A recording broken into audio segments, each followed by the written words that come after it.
दाँजै भनेको बस्नुहोस् दाइ भनेको है लाफाहरू। यस्तै मगर भाषा सिक्नका लागि म निरज थापा मगरलाई फलो गर्नु होला है लाफाहरू।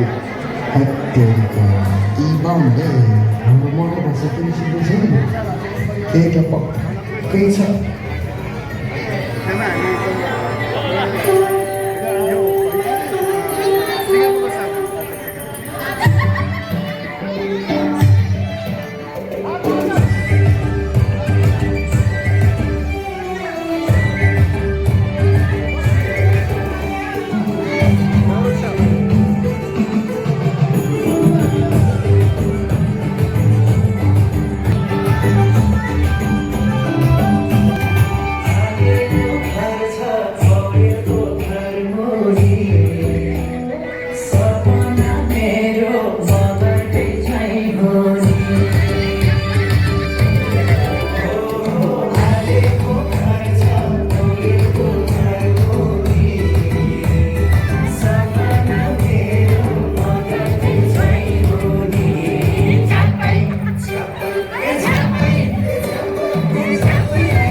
मगर भाषाका केही कुराहरू सिकौँ।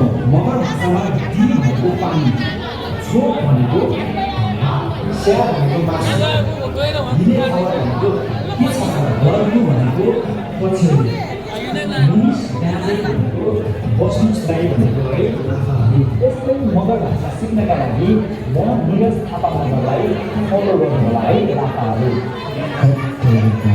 यी बाहुनले हाम्रो मगर भाषा पनि सिक्दैछ